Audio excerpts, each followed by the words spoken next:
I had only stepped through the doorway of my apartment on Hazelwood Street long enough for the late afternoon breeze to brush against my back when I froze, absolutely, undeniably froze. Because standing in the middle of my living room, framed by the soft gold light of Savannah's setting sun, was Jessa, my daughter-in-law, holding her phone in one hand and surrounded by two massive, designer suitcases that did not belong to me.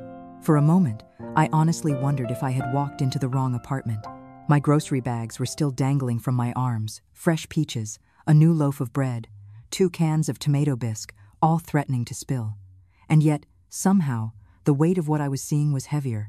Jessa looked up with a sharp little laugh, the kind designed to make me feel like the confused one. "Oh, Marian." She placed a manicured hand over her chest. "I didn't hear you come in." She said it the same way people say, "bless your heart," when they actually mean something else. She didn't look apologetic. She looked bothered, as if my arrival had interrupted her afternoon. My voice came out steadier than I expected. "Did you ask the owner of the house for permission?" That was the exact moment the emotional temperature in the room changed. Not dramatically, not loudly. No door slams or sudden gasps, just a shift. Like the hush before a thunderstorm. Jessa blinked twice, her glossed lips tightening for half a second before melting back into a polite, strained smile. "Marian, don't be like that. Evan and I just need a place to stay for a few days. The noise in our building is absolutely unbearable. Contractors start drilling at 6 in the morning. It's chaos." My grocery bags dug harsh red lines into my palms, but I didn't put them down. That tiny physical discomfort anchored me enough to keep my voice level. "You didn't call me." "Oh." She waved her hand. "We meant to. Truly. Evan's going to be here in a moment with the rest of our things. He thought you'd be out running errands, so he said we might as well settle in." Settle in. The phrase burrowed under my skin, as if my apartment were a hotel lobby, as if I were nothing more than a kindly clerk at the front desk. I stepped farther into the room and finally set the grocery bags on the dining table. The cans clattered against the wood loudly. It startled even me. But I didn't apologize for the noise. Something inside me, something soft and pliable, something that had yielded for decades, shifted, hardened. I could feel it happening, quietly but firmly, like a door inside me finally locking after a lifetime of being left open. "Jessa," I said, my voice calm but unmistakably sharper, "you didn't think to ask if I wanted company?" She fluffed a strand of her perfectly curled hair behind her ear, her stalling gesture, the same one she used at family dinners when someone asked about her blog sponsorships. "Marian, you live alone," she said softly, sweetly, poisonously. "You have 2 empty rooms. We assumed." There it was, that dagger, disguised as logic. "You live alone. You have space you're not using. You are available." The entire family had always treated me like that. A spare room, a backup plan, a soft landing, a convenience, not a person. I inhaled, slow and steady. Savannah's humidity pressed against my spine, thick and heavy, but I held my posture. Before I could respond, I heard the metallic click of a key in the lock. The door swung open. "Mom, you're home great." Evan strode in, bright-eyed, smugly cheerful, carrying 2 more bags. He looked around as if arriving at his place, not mine. "We're just staying for a week, maybe 2. You won't even notice we're here." The sentence so innocent, so casual was the twist of the knife. Because I would notice. Of course I would. This wasn't a teenage sleepover. This wasn't some quaint family bonding moment. This was my sanctuary being invaded without permission, my peace being treated like a public resource, my life being overwritten by their convenience. A quiet anger bloomed in my chest, an emotion so unfamiliar I almost didn't recognize it at first. I had spent my entire adulthood being pliable, being agreeable, being useful, but something inside me had reached the limit. I watched Evan drop his bags next to the suitcases Jessa had already arranged like furniture. I watched him help himself to my refrigerator, my groceries, still unpaid in my mind because I had bought them only 30 minutes ago. I watched my son, my only son, behave as if consulting me had been optional. Maybe once, long ago, I would have let it slide. Maybe 10 years ago I would have forced a smile. Maybe 5 years ago I would have pretended it was a blessing to have them close. But I wasn't that woman anymore. I wasn't sure exactly when she had disappeared, maybe after Ruth's death. Maybe after the lonely winter when I realized no one visited me unless they needed something. But standing in my own living room, watching the people who were supposed to love me act as if I shared walls with them instead of boundaries, I felt the quietest, strongest truth rise inside me. My life was not theirs to enter without knocking, and that truth carried enough weight to change everything. Evan opened a bottle of my sparkling water, drank straight from it, and finally glanced at me. "You okay, Mom? Rough day?" That tone, light, dismissive, was gasoline on the small flame already burning inside me. "Yes," I said, each word deliberate. "I did have a rough day." Evan nodded, oblivious. "Traffic?" "No," I said. "I came home to find people moving into my apartment without asking me first." Jessa's eyes flickered. Evan stiffened. The silence tightened like a noose. Before either of them could speak, I felt the first twist drop into place, the exact emotional moment, sharp and breath-catching. "Both of you need to stop unpacking." Jessa's mouth parted. Evan's brows furrowed. "In fact," I said, "both of you need to pack your things back up. Now." And before shock could break across their faces, before arguments could form, before guilt could be weaponized, I added calmly, firmly, "You're not staying here. If you've ever been pushed past your breaking point by the people who were supposed to love you most, tell me your thoughts below. Leave a comment, share your story, and don't forget to like and subscribe for more." For a few seconds after I told them they weren't staying, no one moved. The air in the room thickened, humid, hot, buzzing, Savannah heat with teeth. Then Jessa tilted her head slowly, as if she were trying to decide whether I was joking or mentally deteriorating. "Marian," she said softly, in a tone people use to talk someone down from a ledge. "I think you're overwhelmed. Why don't you sit down before you say something you'll regret?" Before I could answer, she walked past me uninvited and sat deliberately in my mother's antique rocker. That chair was the only heirloom I had left from my childhood. Not expensive, not ornate, just sacred. I felt the blood rush to my face so fast I heard a faint roar in my ears. "Get out of that chair," I said. She smiled. "Oh, come on, Marian. It's just a seat." "It's not just a seat." "Well," she said, rocking once, tapping her heel lightly as if testing its sturdiness. "It's not like you're using it right now." My fingers dug into the edge of the dining table. The wood bit into my skin. Good. I needed pain to anchor me. Evan finally stepped forward. "Mom, seriously, why are you acting like this? It's not that deep." I turned toward him slowly. "It is that deep." He rolled his eyes. Actually rolled them, like a teenager caught doing something stupid. "Oh my God, you really woke up wanting a fight, didn't you? I came home to people moving into my apartment without my permission." "You never answer your phone," Evan shot back. "You don't text. You disappear into your books and your little routines and expect the world to revolve around it. We tried to call this morning." "You called twice," I said coldly. "And when I didn't answer, you decided that meant you could move in." "We didn't move in," he snapped, mimicking my tone. "We just brought what we needed to be comfortable." Comfortable. That word again. Their comfort, their space, their convenience. Everything always calibrated around them. I stepped closer to the guest room door. The door was ajar. Something in my stomach twisted. I pushed it open the rest of the way. It was worse than before. Jessa had unpacked everything. Her lotions lined up like soldiers along my dresser. Her makeup bag open. Her laptop plugged into the outlet, my outlet, its little green light blinking like a taunt. Her jewelry laid out on the nightstand, as if she'd been here for weeks. On the bed was a drawer from my dresser, removed, my personal items visible. My vision tunneled. "You opened my dresser?" I whispered. Jessa lifted a shoulder casually. "I needed space for my things." "My dresser is not your storage." "Well, what was I supposed to do, Marian? Work from a suitcase like some—" She didn't finish, but I could hear the word in her tone. Some lesser person, some woman without taste, some old lady who doesn't matter. I stepped forward, my hands trembling not from fear, but from a fury so sharp it almost vibrated. "Get your hands off my things."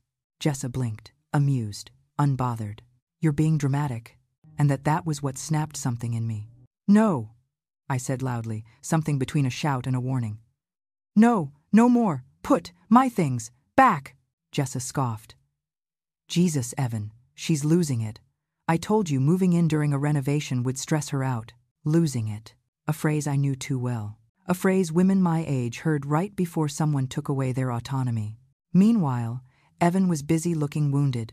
You know, he said, maybe if you weren't always so alone. Don't finish that sentence, I said. But he did. You wouldn't blow a gasket over someone using an empty dresser. My chest tightened. Not panic. Recognition. Gaslighting. Minimizing. Disrespect. Wrapped in logic. You're invading my home, I said slowly, and then blaming me for reacting. You're imagining an invasion, Evan said. We came because we needed you, but clearly you'd rather be alone in this depressing museum of an apartment. My hand curled into a fist at my side. My apartment was not a museum. It was my refuge, my life's only quiet corner. Jessa stood suddenly, walked to my bookshelf, and picked up a framed photo of my late friend Ruth. Who's this? She asked, flipping it around carelessly. Your sister? She looks ancient. I lunged forward and snatched it out of her hands before I even realized I'd moved. That is Ruth, I said through my teeth. My closest friend. And she died last year. Jessa's lips parted. She wasn't sorry. She was annoyed she had misstepped. Oh, well, sorry if she was important. If? I repeated. The air thickened even more. Something electric. Dangerous. Evan stepped in between us, lifting his hands. Mom, you're really blowing this up. We just need somewhere to stay for a bit. And honestly, he gestured around, this place could use the company. It's so quiet it feels like a tomb. I inhaled sharply. A tomb. So that was how my life looked to him. Lonely. Pathetic. Dead. Jessa crossed her arms. Evan, she's not listening. Just tell her we're staying. She'll calm down. Tell me. As if I were a subordinate. A child. A burden. I felt my throat tighten around something that tasted like fire. No, I said. I told you before, you are not staying. Evan's jaw locked, the first sign he was losing control. Mom, you are being unreasonable. You need us more than you think. Maybe you don't see it because you're... Say it, I said. Go on. Because I'm what? Evan threw his hands in the air. Because you're older now. And you get confused about things. The world froze. And then, a loud knock on the wall. My neighbor Mrs. Alden's voice called through the plaster. Everything all right in there? Evan's face darkened with humiliation. Jessa stiffened. I took a step back and spoke loud enough for both sides of the wall. Yes, everything's fine. My son is just leaving, Evan snapped. I'm not going anywhere, Mom. We need a place for 2 weeks. 2. You can survive that without acting insane. I felt the room tilt. I wasn't insane. I wasn't confused. I wasn't irresponsible. I was disrespected, and I was done. Get out of my house, I said quietly. Both of them stopped. What? Evan spat. You heard me. Get out.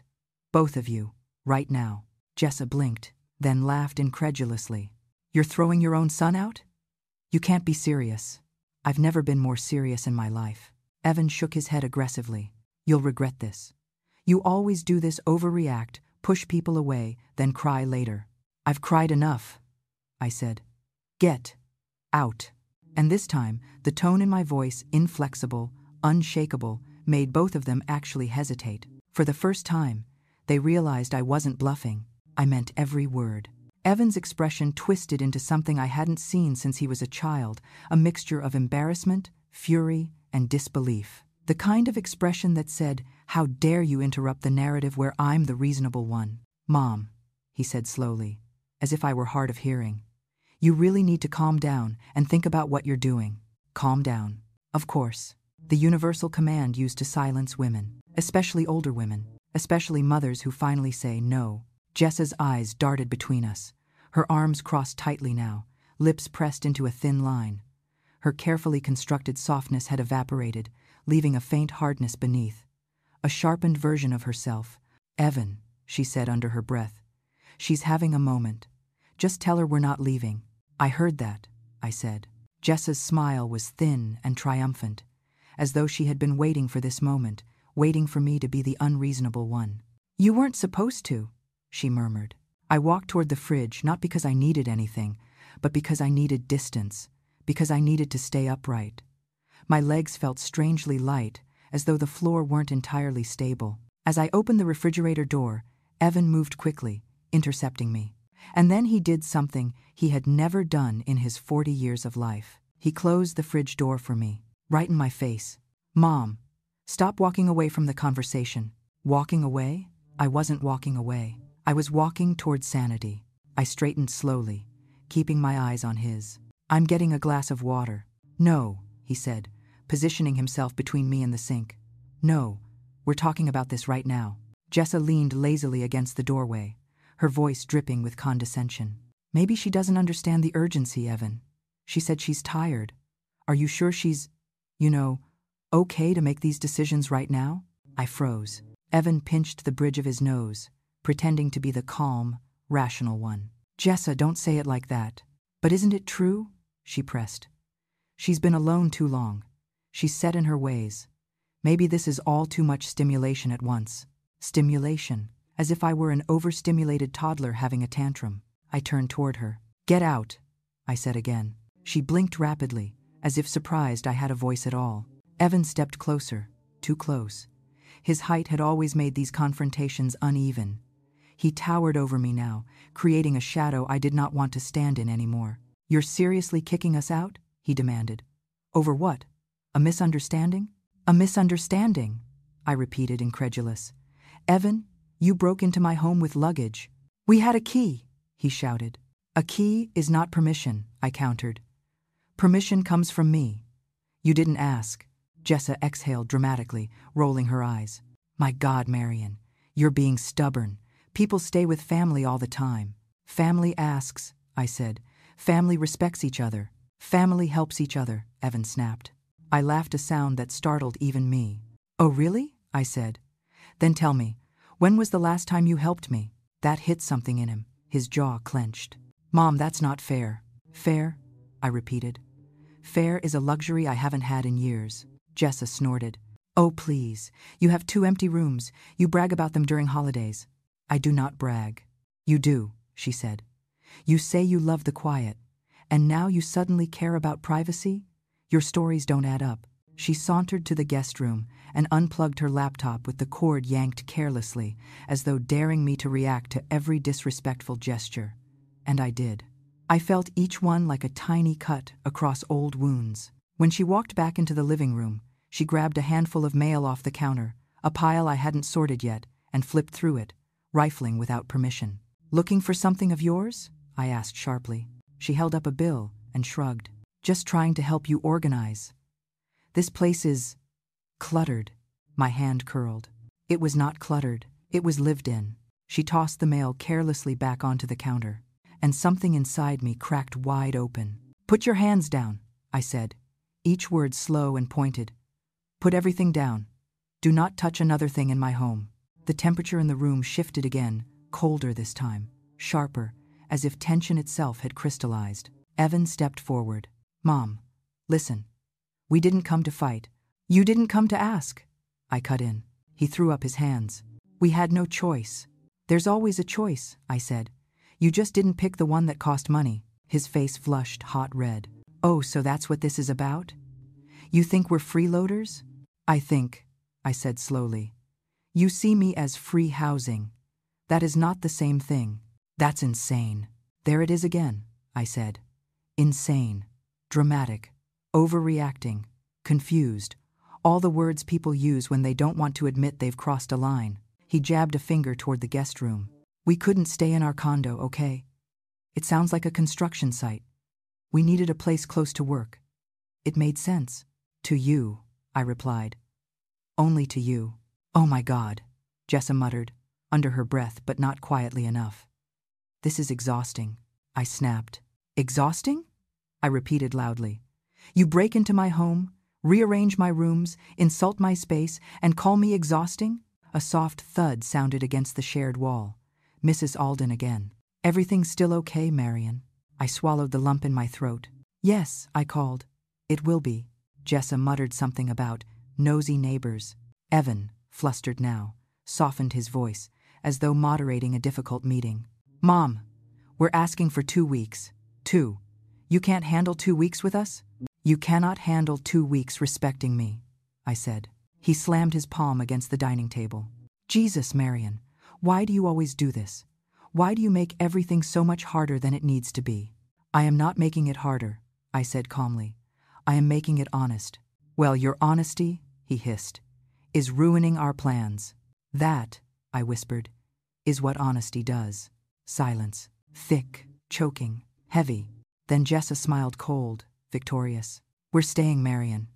You can't seriously expect your own son and daughter-in-law to, what? Check into a motel? Yes, I said. That's exactly what I expect. Evan's nostrils flared. You're choosing your things, your furniture, your silence over us? No, I said softly. I'm choosing my dignity. He stared at me, and for the first time, I think he saw me, not the mother, not the resource, not the convenience, just the woman standing in front of him, and he hated it. The truth in my eyes, the resolve in my spine. He hated all of it. You'll regret this, he whispered. You always do. I smiled sadly, but without fear. Maybe. But I will regret it less than losing myself. Jessa scoffed again, but this time there was a tremor in her voice. This is unhinged, Marian. Completely unhinged. Get out, I said once more. Final. Irreversible. And this time, they both heard the finality in it, because they both went still. Because they both finally understood. I meant every word. Evan didn't move at first. His breath hitched, just slightly, barely noticeable, but I caught it. That soft, startled intake that said he wasn't prepared for this version of me. For decades, I had folded, I had bent, I had softened every edge to keep the peace. Now, faced with a wall instead of a cushion, he didn't know where to place his weight. Mom, he began, his voice strained. Don't do something you can't take back. I'm not taking anything back, I replied. Not anymore. He looked to Jessa for support, but she was already grabbing her phone, as if preparing for the next move in a game she thought she could still win. Evan, she said sharply, we are not leaving because Marian is having an episode. She aimed the word at me deliberately, like flicking ash. I felt it land, but this time, it didn't burn. It hardened. An episode? I repeated softly. You're being irrational, she insisted. You're elevating a simple misunderstanding into, you opened my dresser, I said. You invaded my privacy. Jessa rolled her eyes. You act like you're storing state secrets. It doesn't matter what I store, I said. It's mine. Evan stepped toward me again, but something stopped him. Maybe it was the steadiness in my posture. Maybe it was the realization that I was not backing into a corner this time. His voice, when it came, was lower, angry, but also almost pleading. Why can't you just be normal about this? Normal, meaning silent. Normal, meaning obedient. Normal, meaning invisible. I won't let you guilt me into abandoning myself, I said. The words surprised even me, because they were the truth. Not rehearsed, not borrowed. Born in the moment. Solid. Real. You know what your problem is? Evan snapped. You see everything as an attack. You take things so personally. Not everything is about you. I laughed short, sharp, humorless. Breaking into my apartment is about me. He flinched at the word breaking, but I didn't soften it. Not anymore. You keep saying we didn't ask, Evan said, voice rising. But we did. We tried calling. We tried texting. You ignored us. Trying is not asking, I replied. Asking is waiting for an answer. His mouth opened, then clicked shut. For once, he had no immediate retort. Jessa, however, stepped forward like someone preparing to swing. Marian, she said, lowering her voice into a half-whisper, half-threat. This hostility? It's not normal. Have you thought about, talking to someone? I stared at her. Someone. She meant a therapist. Or worse, a doctor who might declare me incompetent. You think I'm losing my mind, I said. Well, she said sweetly, you're not exactly acting like someone stable. My breath left my body in one long, controlled exhale. Get out. No, she snapped. I'm not leaving just because you're in a mood. Evan stepped between us again. Enough. Mom, we're staying. I'm not repeating myself. His tone, the command of it, hit something raw. Old memories flickered. Moments where I'd let his frustration override my sanity. Times I'd believed that maybe I was the unreasonable one. That maybe I should bend. No more. I walked past them toward the front door, opened it wide, and stood there, pointing outward. You can walk out willingly, I said quietly. Or I will call the police and have you removed. Evan's face froze. You wouldn't. You don't know what I'll do anymore. Jessa stepped back, as if shocked I'd escalated the situation. But she wasn't shocked at my boundary. She was shocked I had teeth. "Marian," she said, "you can't be serious." "You haven't taken me seriously since you stepped into my home," I replied. Evan slammed his hand against the wall, not close to me, but close enough that the vibration shuddered through the plaster. "For God's sake, Mom, we're family." "And family," I said, asks. He glared at me, chest rising and falling quickly. "So that's it?" he demanded. "You're choosing solitude over us?" "I'm choosing myself," Jessa scoffed. "As if that's something you've ever done." "I'm starting now." Evan's face twisted, but underneath the anger was something else. Fear. Not of me. Of losing control of the version of me he'd always relied on. "You're throwing away your relationship with your son," he said coldly. "If the relationship depends on me giving up my autonomy," I said, "then the relationship is already broken." Jessa muttered, "Unbelievable," under her breath. Evan pressed his palms to his forehead. "We needed help, Mom," he said, voice cracking ever so slightly. "We needed a place. We thought you'd—" "Do what I always do?" I asked. "Sacrifice myself quietly?" He swallowed. "I thought you'd be you." "That was the problem," I said softly.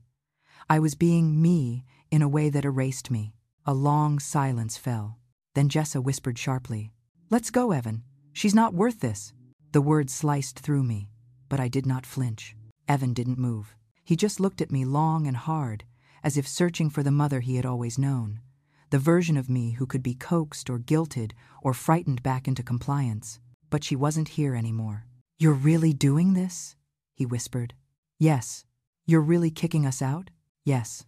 His shoulders slumped, just slightly. Defeat, or maybe recognition, a tiny crack in his certainty. "Fine," he said at last.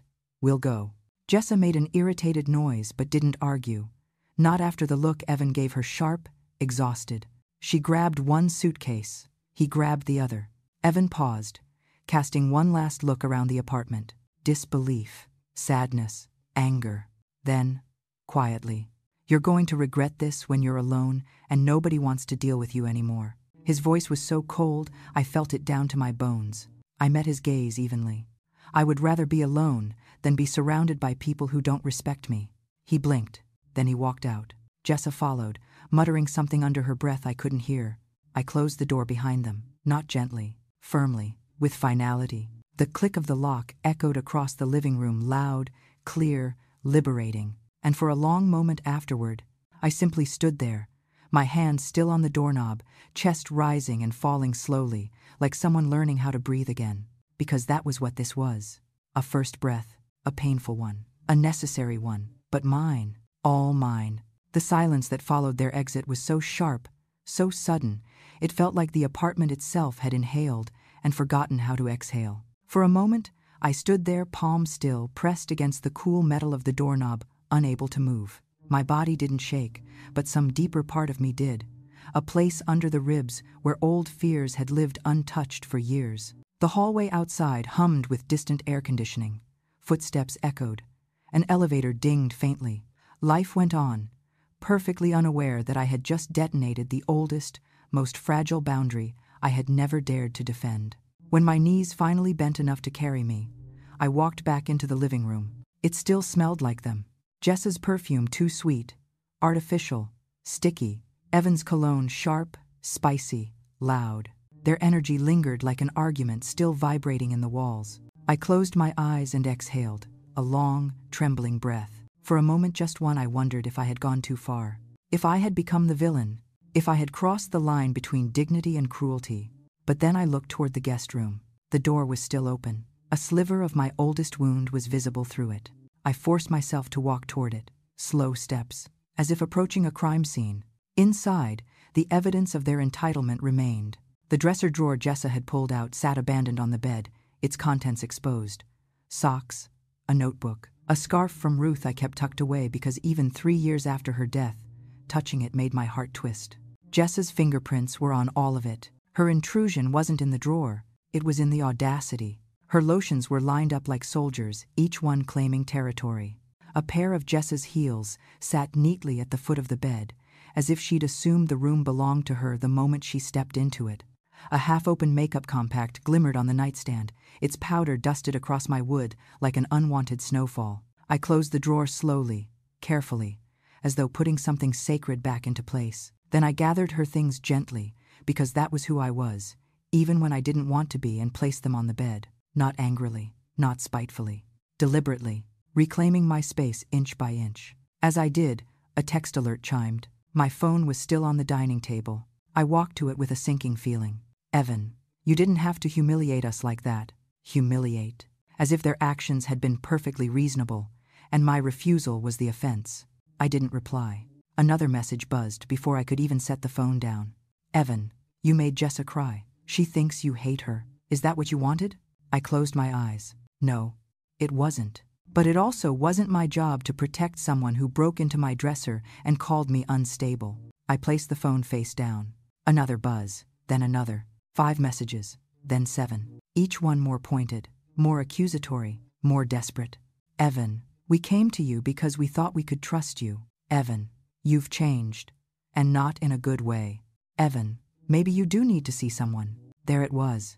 The threat beneath the concern, the insinuation beneath the message. If you don't comply, we'll paint you as unstable, difficult, dangerous. Every woman my age feared those words, whether they admitted it or not. I set the phone down and forced myself to walk toward the kitchen.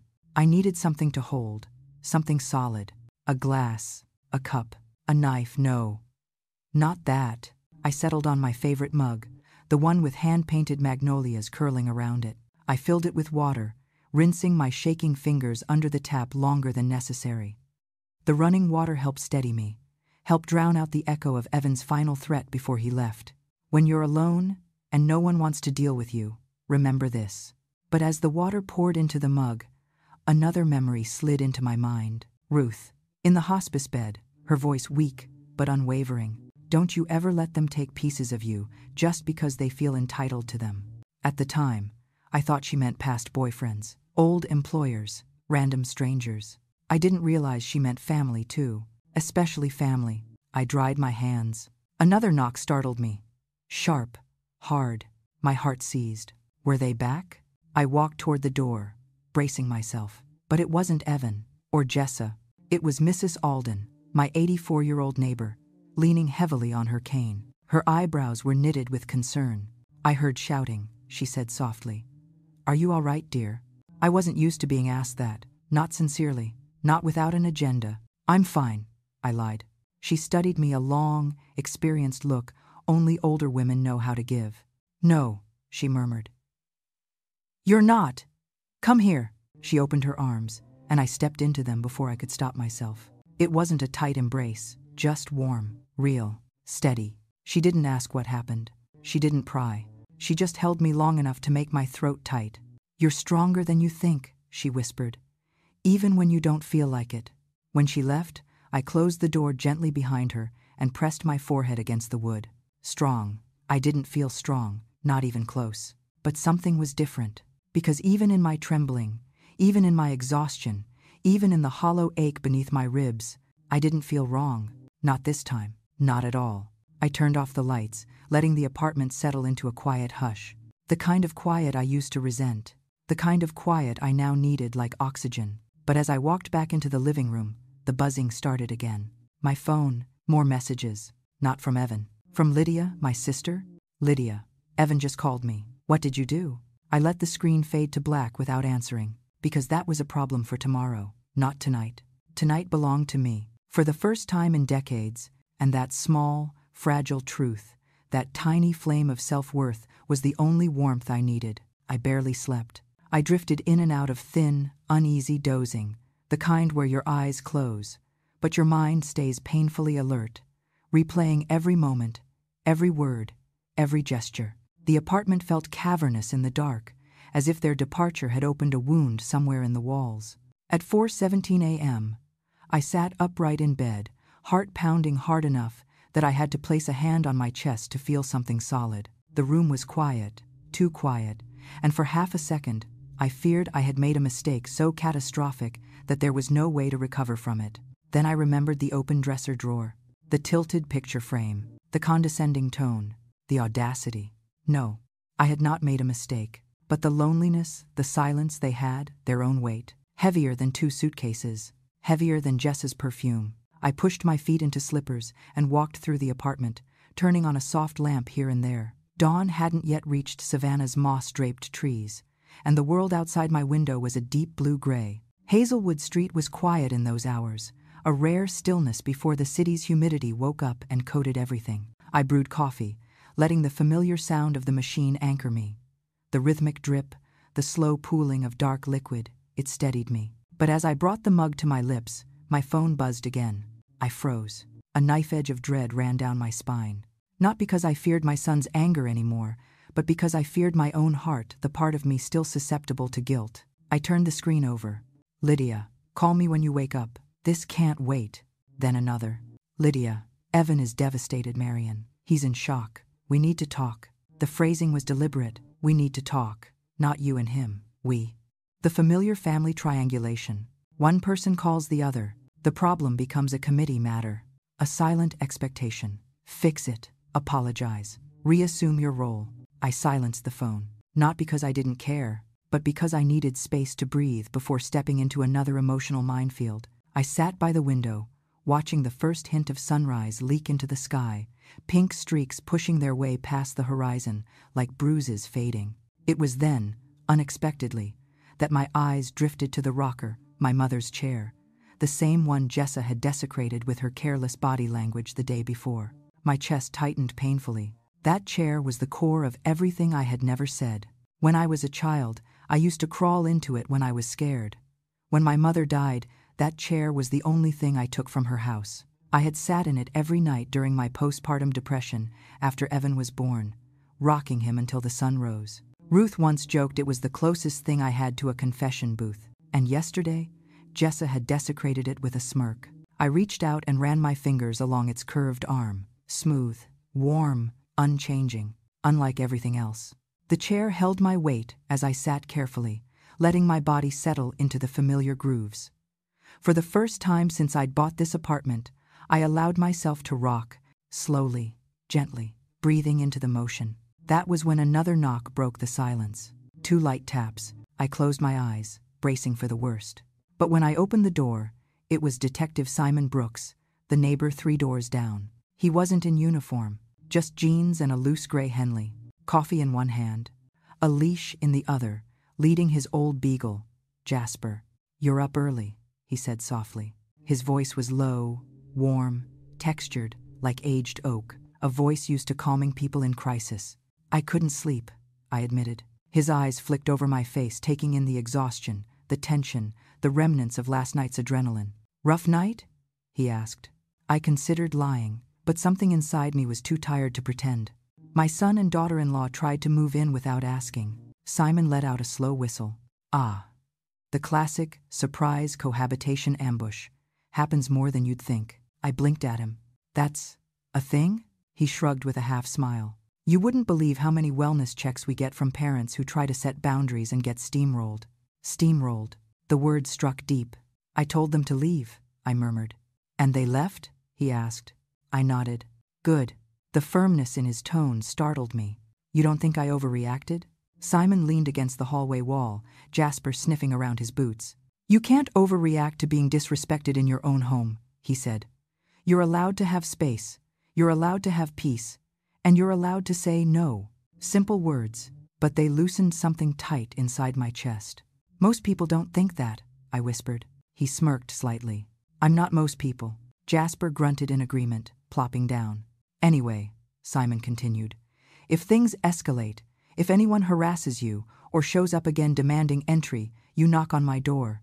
Not the department's." I stared at him, really stared. The gentleness in his eyes was real, not performative. "Thank you," I said softly. He nodded once. "Try to sleep at some point," he said before walking away. "Boundary setting is exhausting work." I watched him go, absorbing his words. Boundary setting. Exhausting work. I hadn't known, because I had never done it. I closed the door, leaned my back against it, and let the apartment settle again. By noon, I had cleaned the guest room completely, stripped the bed, refolded my things, replaced the drawer in the dresser, wiped the smudges Jessa's makeup compact left behind. Every restored item was like stitching up a tear I didn't know I had. By late afternoon, another buzz echoed through the apartment. Another message from Evan. I didn't pick up the phone this time. I just read the notification from a distance, the way one might glance at a snake in the garden. Evan, if you don't call me back, I'm telling the whole family you kicked us out for no reason. No reason. My jaw tightened. Something dangerous burned beneath my skin. Anger sharpened into clarity. They would rewrite the story if I didn't claim the truth. They would paint me as cruel if I didn't hold firm. They would weaponize the family if I didn't stand tall. But I wasn't fighting them anymore. I was fighting the version of myself who had let this happen for decades. I turned off the phone and placed it in a drawer, not to hide from their messages, but to protect my peace. Then I re-entered the rocker, letting the slow sway remind me that the world did not end when I said no. It simply changed. Maybe for good, maybe for better, maybe finally for me. By early evening, the light outside my window had shifted warm gold sinking into copper into a deepening rose. The kind of sunset Savannah did best, soft, layered, almost tender. A sky that looked too gentle for the weight sitting in my chest. I made a simple dinner, roasted vegetables, and a piece of leftover cornbread, but I only managed to eat half of it. The rest sat on the plate untouched, congealing as the minutes ticked by. My appetite wasn't gone. My peace was still somewhere inside me. But my mind was a battleground I hadn't expected. As I washed the dishes, the buzzing started again. But this time, I already knew who it was. Lydia, my sister, my oldest mirror, and the single worst person to call when you needed emotional neutrality. Another buzz. Lydia, Marian, please pick up. This is getting worse. Worse? What did that mean? Another buzz. Lydia, I can't talk to Evan until I talk to you first. Call me. And then, Lydia, he's saying you screamed at them. Is that true? I dried my hands on the dish towel slowly, fighting the old instinct, years old, decades ingrained to defend myself. Explain, justify, smooth things over. But something inside me whispered, don't do it, not yet. Still, the silence between us stretched too long, and Lydia, she wasn't going to let this go. I picked up my phone, took one deep breath, dialed. She answered before the first ring finished. Marian. Her voice hit me like a physical force, high, sharp, full of dramatics she didn't even try to hide. What in the world happened? Evan is beside himself. He said you threw them out, literally threw them out, and you yelled, and Jessa's in tears, and I closed my eyes. Her tone, the urgency, the chaos, it pulled at old parts of me. Parts that wanted to soothe, pacify, make it better. But I stayed still. Lydia, I said quietly, calm down. I'll tell you what happened. I am calm, she snapped. I'm trying to understand. He sounded genuinely shaken. You know how he is sensitive, if you really yelled at them. Lydia? I repeated, sharper. Stop assuming his version is the truth. A pause. A long one. Well, she said finally, it's not like you've ever kicked anyone out before. And there it was. That old undertow. The family narrative. Marian the reliable. Marian the comfortable. Marian the available. I paced slowly through the kitchen, gripping the phone harder than necessary. They came into my apartment without my permission, I said evenly. That can't be, Lydia countered.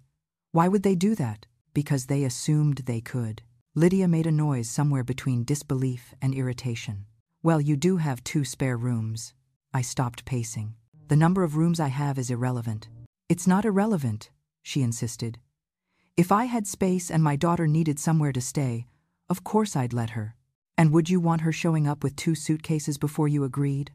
I asked. Walking in, unpacking, moving your things, opening your dresser. Lydia's breath hitched. She opened your dresser? Yes.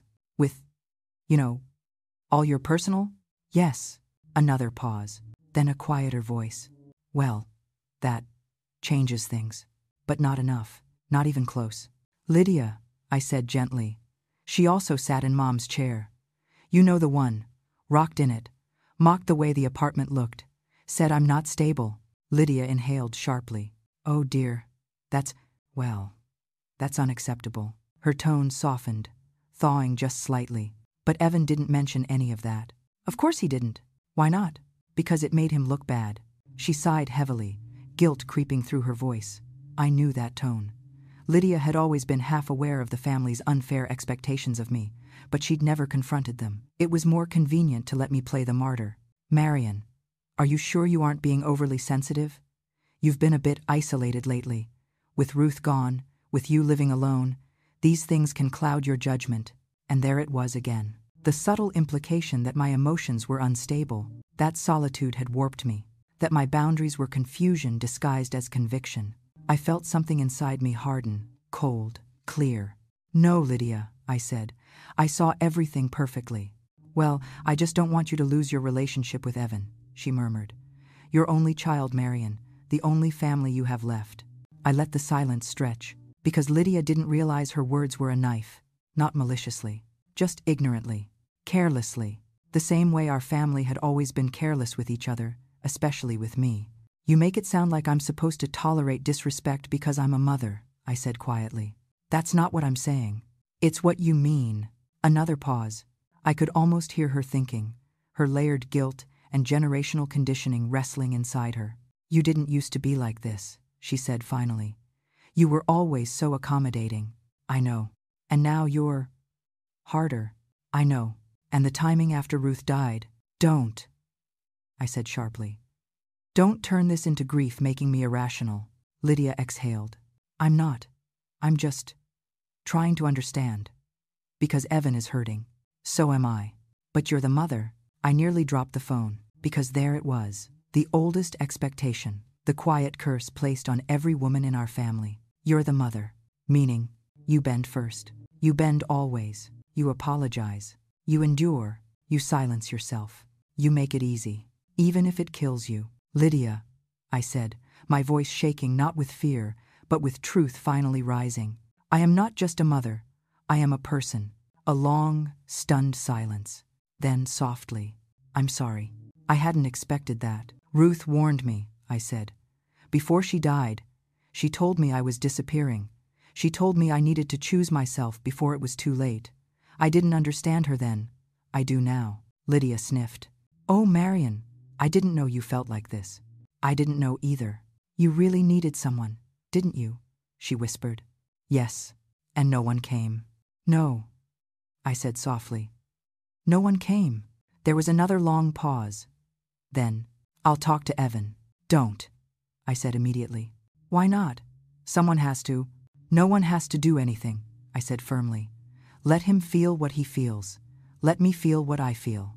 Let the dust settle. But he'll think you're being stubborn. If my son thinks boundaries are stubbornness, I said, then he needs time to unlearn some things. Lydia exhaled slowly. Okay, she said. All right, I'll stay out of it.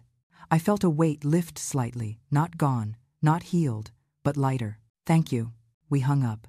And for the first time in years, I didn't feel small after speaking to her. I felt anchored, clear, solid. I walked back into the living room and sank into the rocker again. The wood groaned gently beneath me, the same sound it made when my mother used it, when Ruth sat beside me with tea, when I rocked Evan to sleep. A lifetime of quiet endurance lived in this chair. Now I was adding something different, a lifetime of reclaimed selfhood.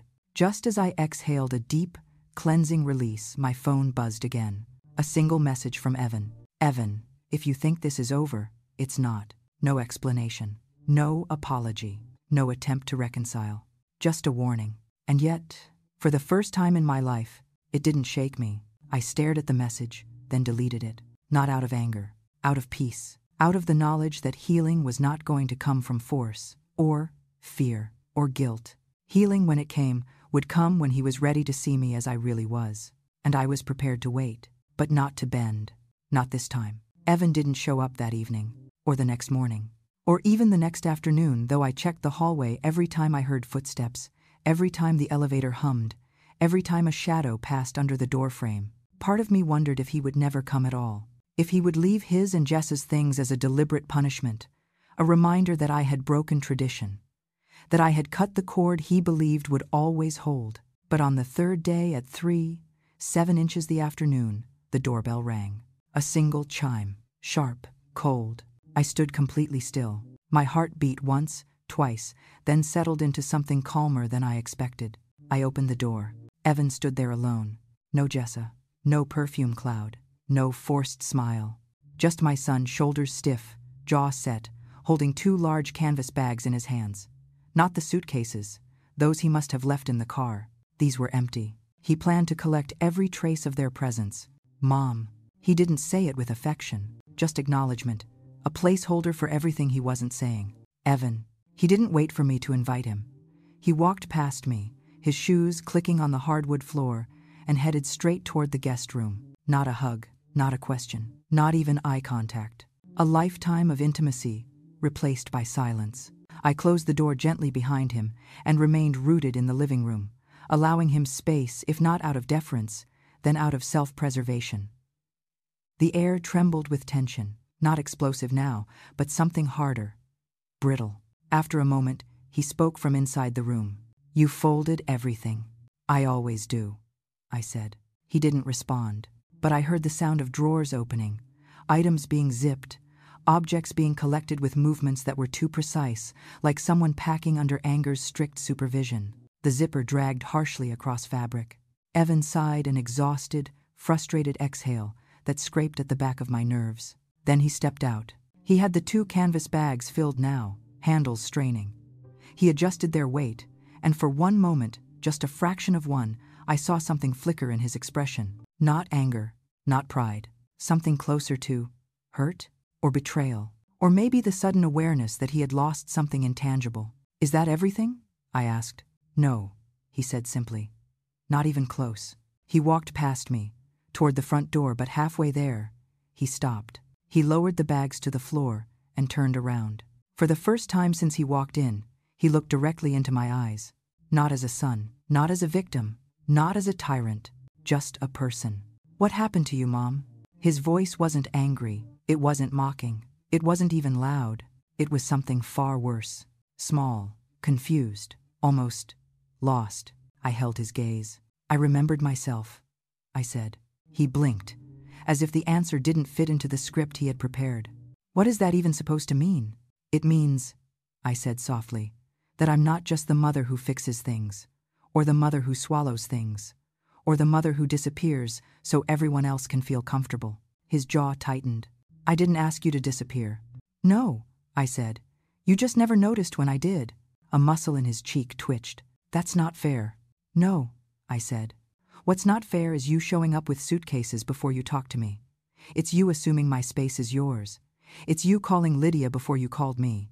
It's you involving the whole family in a private moment. It's you pretending you're the one who's been wronged. He inhaled sharply, as if each sentence struck something unprotected. Mom, I tried to call. You tried to inform, I corrected, not ask. That's not what happened. Yes, I said calmly. It is. For a moment, the entire room felt like it was holding its breath. He stepped forward slightly, as if something inside him wanted to close the distance, but something else, something stronger, kept him rooted. You know, he said slowly, it felt like you chose the apartment over us. No, I replied. I chose respect over convenience.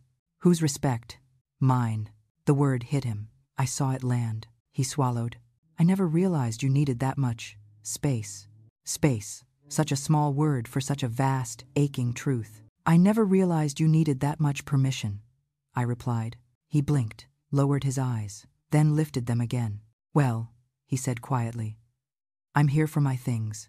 A part of me sagged inside a tiny, foolish part of me that still hoped he might walk in with softness, with apology, with awareness.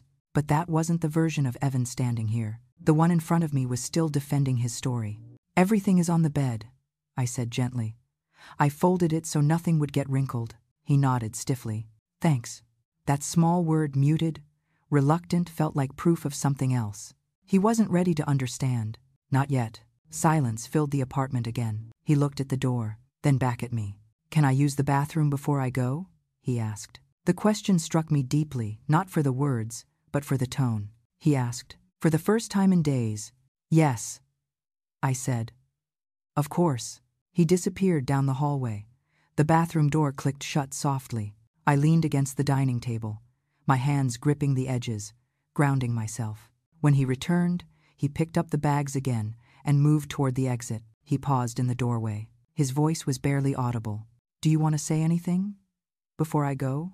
A lifetime flashed between us. His childhood, his teenage years, the nights I had stayed up waiting, the meals I'd cooked, the sacrifices I'd made, the quiet grief I carried like a second rib cage, and the truth that mattered now.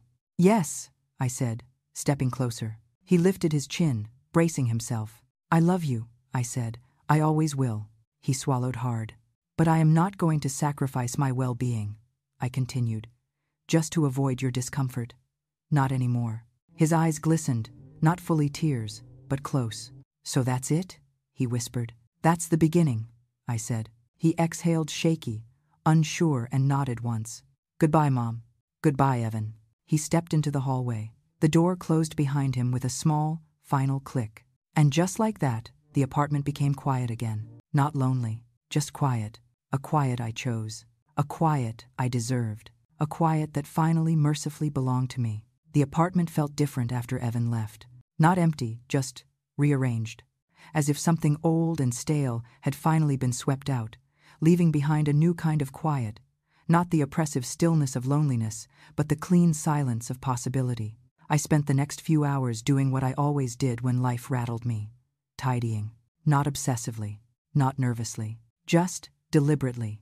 I collected the last of Jessa's forgotten items from the guest room. A stray hairpin. A half-empty packet of makeup wipes.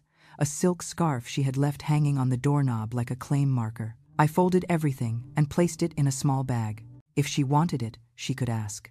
Ask. A word that mattered more now than it ever had. By late afternoon, the sun tilted through my windows in long, slanted beams.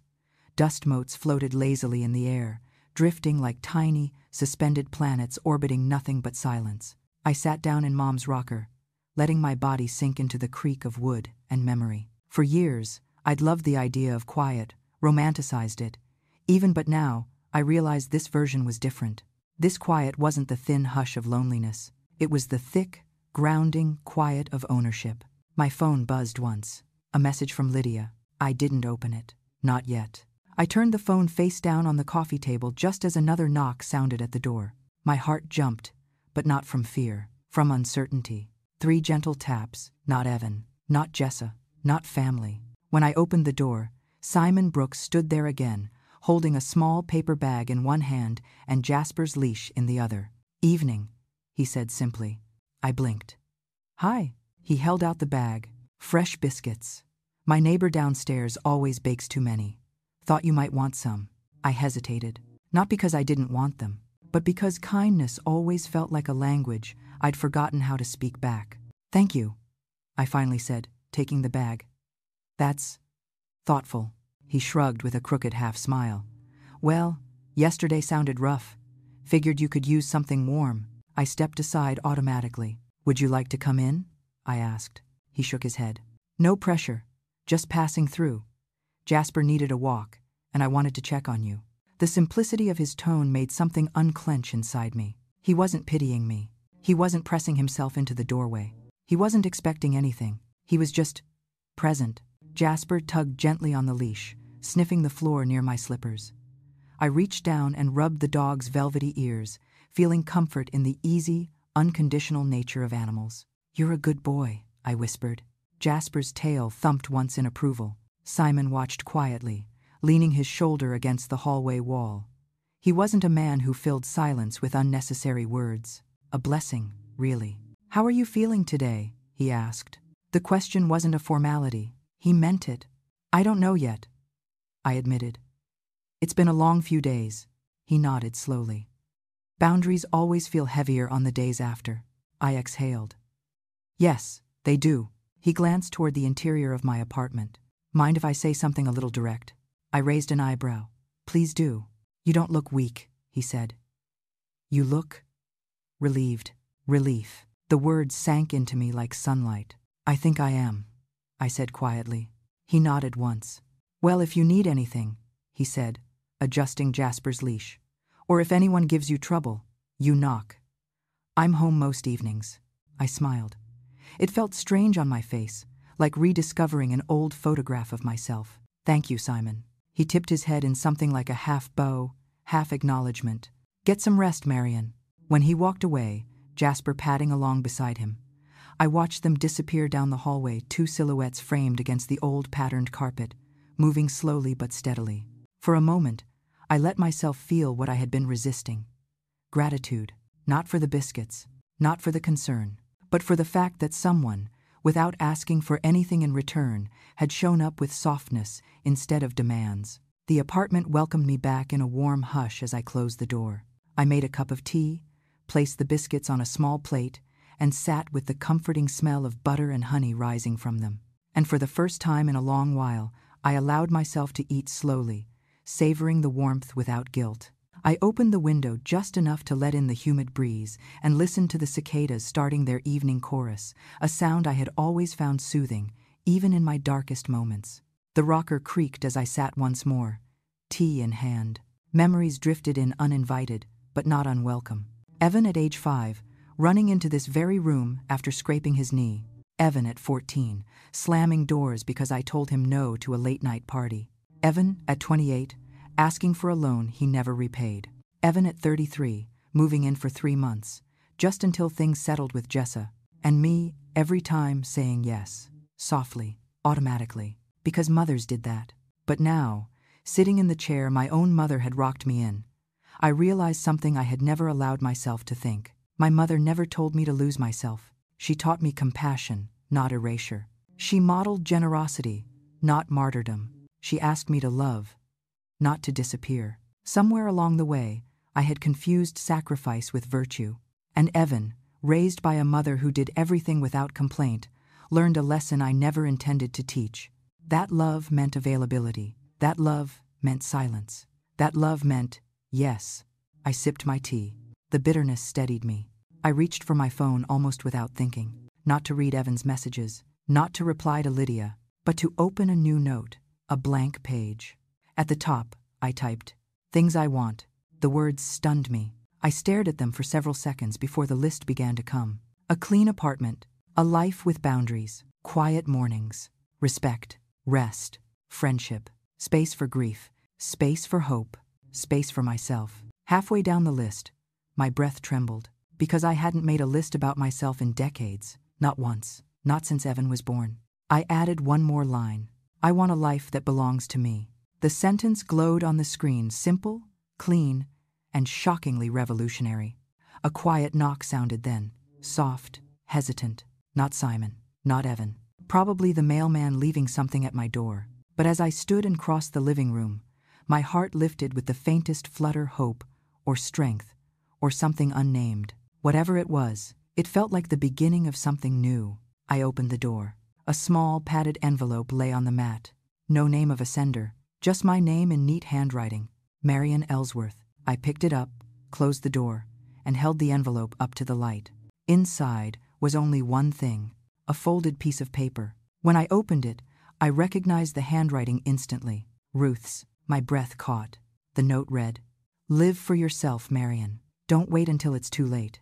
And just like that, I felt her with me again. Not as grief, as guidance, as truth. As a door I had finally opened. The next morning, Hazelwood Street woke before I did. The distant rumble of a delivery truck, the soft whir of a neighbor's AC unit kicking on, the faint chatter of early walkers drifting through my cracked window. But inside my apartment, everything felt suspended, like the air was quietly holding its breath around me. Ruth's letter still sat on the coffee table where I'd left it last night, resting gently beside my half-finished tea. I hadn't been able to move it, or look away from it, because the moment I read her words, something inside me had shifted, like the earth underneath my life had tilted just enough to reveal a path I hadn't seen before, a path that belonged to me. I picked up the letter again, ran my fingertips across the handwriting I knew better than my own. The loops and slants of her script carried her voice in them, wry, wise, patient. Then my phone buzzed. One vibration, then another, then 5 in a row, like an impatient knock. I braced myself. When I turned the phone over, the screen exploded with notifications, missed calls, new texts, voicemails piling up like accusations. And all from one group, Ellsworth Family Thread. My stomach tightened.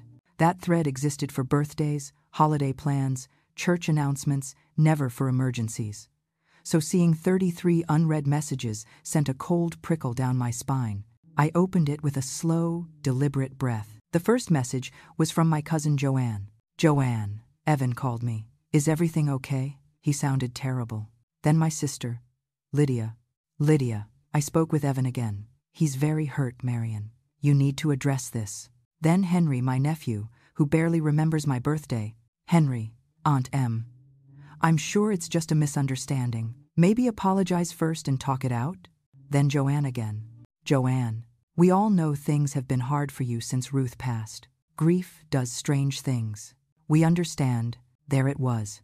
The narrative of the week. Marian is grieving. Marian acted irrationally.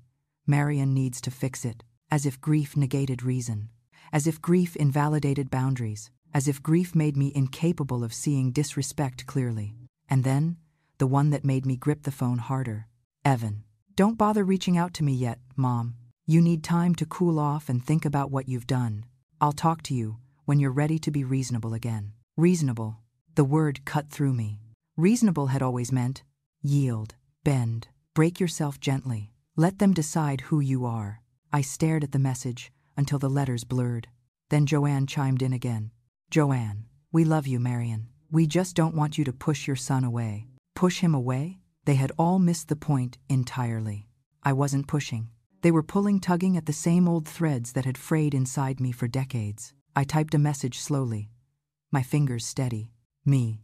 Thank you all for your concern. I appreciate it. But this is between Evan and me. Please don't involve yourselves any further." I hit send before I could talk myself out of it. Almost instantly, replies poured in. "Joanne, we're just trying to help. Henry, families stick together. Aunt Mabel, child, it is not good to be alone. Lydia, Marian, don't isolate. That's never healthy." Another buzz from Evan. "Evan, see what I mean? Everyone is worried about you. Maybe just take some time to calm down." My throat tightened, not with guilt, but with clarity. They weren't worried about me. They were worried about the version of me they needed. A Marian who smoothed things over. A Marian who apologized first. A Marian who accepted whatever came her way and thanked them for it. I set the phone down and walked to the window, letting the warm Georgia sunlight fall across my face. It felt grounding, steadying. A small knock jolted me, soft, gentle, not intrusive. I opened the door. Mrs. Alden stood there with her cane. "Oh, honey," she said, concern deepening the wrinkles around her eyes. "I just saw your sister leave the building." She looked mighty upset. "Did she come to see you?" "What?" I blinked. "She was here?" Mrs. Alden pointed her cane toward the stairwell. She was storming down those steps like the devil was chasing her. I asked if she needed help, and she said, "I just don't understand her anymore." Then she left. A small sigh escaped me. I hadn't even heard Lydia knock. Maybe she didn't. Maybe she had come, seen my door closed, and spiraled into her own conclusions. "Are you all right?" Mrs. Alden asked. I nodded. "I'm getting there." She patted my hand. "You take your time. People who truly care about you will wait. People who don't, well, the trash takes itself out eventually." A startled laugh left me. "Who taught you that?" I asked. "My third husband," she replied. "Right before I divorced him." I smiled, a genuine smile this time. When she left, I closed the door gently behind her and returned to the living room. Silence settled again. Warm, thick, healing, not empty. I walked toward the rocker and sat down, letting the slow creak guide my breath. The family thread buzzed again, but this time, I didn't reach for the phone. Not out of avoidance, out of power. I had given everyone in that thread permission to access me for years, to define me, to decide who I was allowed to be. But now, sitting with Ruth's letter in my lap, I realized something crucial. Their worry wasn't a measure of my wrongness. It was a measure of their discomfort with my change. They needed me to remain predictable, quiet, soft, bendable. But I wasn't bending anymore. Just as I opened my notebook to continue the list I'd begun yesterday, 3 loud knocks rattled the front door. Not gentle, not polite, demanding. A voice followed, sharp and unmistakable. "Marian, open this door right now. We're talking about this." My breath caught. "Lydia." I stood slowly, the air tightening around me like a drawn bowstring. The knocks grew louder. "Marian, I know you're in there." And in that moment, with the sunlight on my face, Ruth's letter in my hand, and every muscle in my body remembering decades of suppressed no's.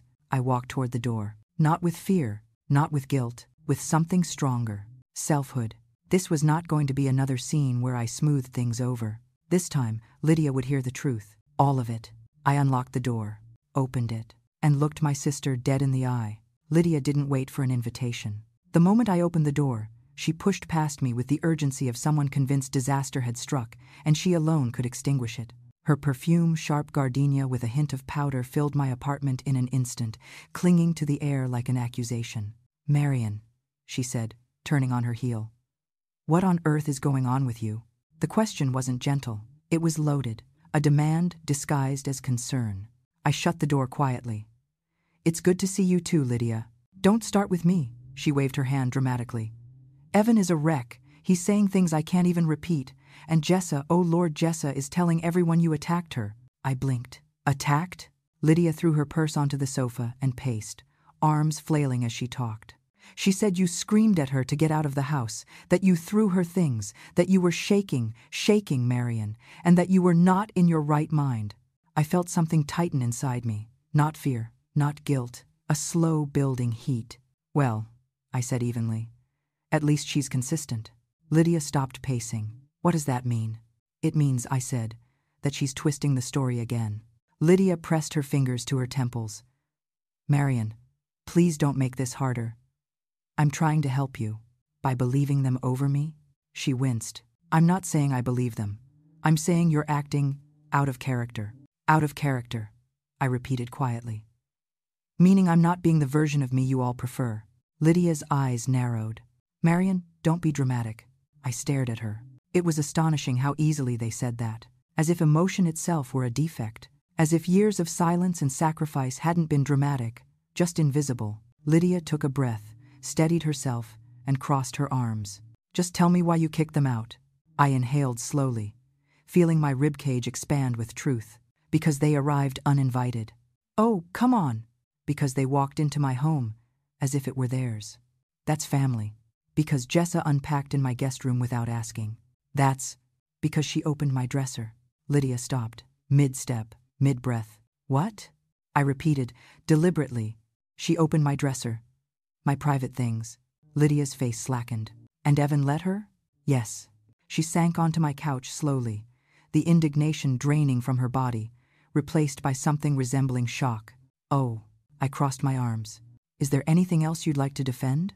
Silence, thick and uncomfortable. Finally, Lydia muttered, "They didn't mention that part."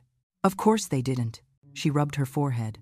"Still," she said quietly, "you could have handled it calmer."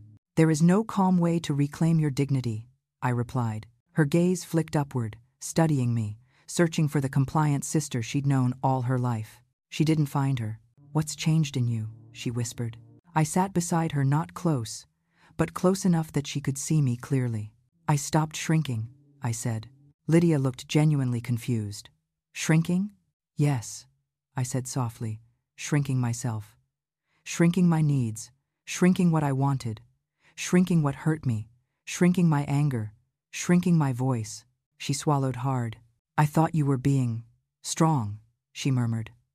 "All those years, I was being quiet," I said. "There's a difference." A visible shiver traveled across Lydia's shoulders. And in that silence, she finally asked the question she had been avoiding. "Marian, are you lonely?" A pause, a long one. Then, "Yes," I said. "Sometimes." Her face softened, but I shook my head before she could speak. "But I was lonelier when people were in my home taking pieces of me." That landed hard. She looked at me with something new, something I hadn't seen in her eyes in decades. "Respect."